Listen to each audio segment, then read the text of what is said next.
I do, but I don't. See, I don't really play the guitar unless I have to. Do you sometimes find something in his lyrics that you maybe commonly agree on, or do you sort of, you know him pretty well, I assume? So do you know Yes sometimes and no, what yes what and where his no, yes and mindset no. I is mean, into? it's one of those things. One of the peculiarities about Wire is that the singer doesn't always sing his own words. Mainly, doesn't sing his own words. Maybe just exchange that. So but I'll always bring a sense to something because I'm also a person. So I'll bring my slant. I mean, it used to be that I would be really radical with his tags. I would just I would completely ignore all his verses and choruses and just make the breaks where I wanted to repeat lines he didn't intend to be repeated and all the rest of it. But he got to a point after being, first of all, really annoyed about it, of thinking, that's actually a creative collaboration. And in the end, the reason why he takes quite long to write texts, but partly because he wants to write them in a way that it really doesn't matter what I'll do with them, it still makes some kind of sense for him. All right. So, it's kind of bulletproofing it.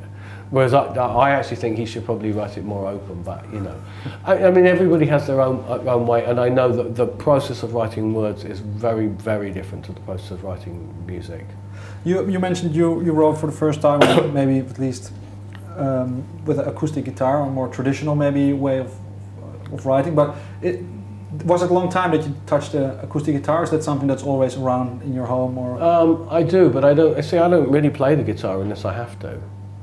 I mean, most of my creative time is spent actually, in recording mode.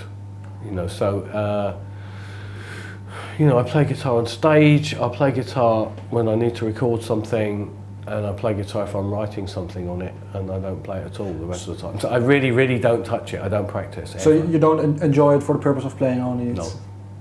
It's also with every instrument? It's a tool, yeah. It's just a tool. A tool.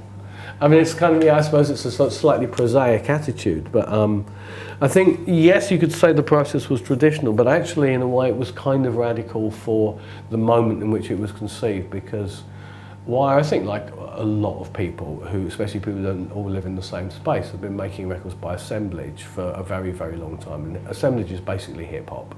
Mm-hmm. And you take this bit here and this bit there and you put them together, and those pieces can be very advanced. They can be bits of audio that were even recorded together or recorded in the same studio at different times, and they can be something, and it doesn't have to be somebody else's audio, it can be your own things that you, but basically it's a kind of cut and paste method. And I felt that I got as far as I could with that as an approach, and I think that the worry about that approach towards making music is that you lose it. Everything ends up sounding somehow similar.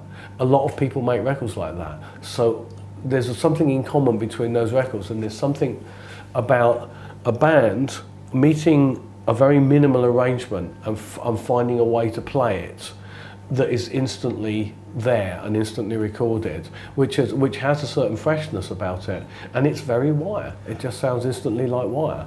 But when do you recognize for yourself when a certain cycle is complete, when you've mastered or something gets into a routine, a way of working? Is that something you refresh each decade or each several not times? so nothing so considered as a decade. No, but I think just I think really, I mean, to go back to the kind of what I consider the genesis of this record, when Bruce left in 2004, there was a period of where we did nothing together, and then we started to talk together in 2006, and the initial conversation was, yes, we'd like to do it, and then, well, let's see if Bruce wants to come back and do it with us, but if he doesn't want to, we'll do it anyhow.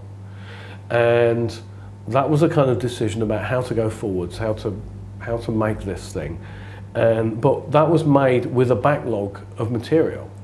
When Bruce left, there was an album in various stages of construction, some of which he hadn't even had anything to do with, but the stock material was just there anyway.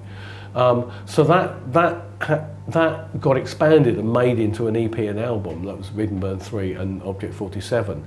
But I felt that once that process was complete, we needed to start again and say, okay, here's us. There's 3 of us in this band, and we're going to make what we make. And we should do, the most honest way to do that is to start with a new method altogether. Nothing, no, there is nothing there that was kind of conceived in a different time. There's a couple of bits, but there's nothing really. It's all conceived with the mindset of 2010. Basically, it's a 2010 record.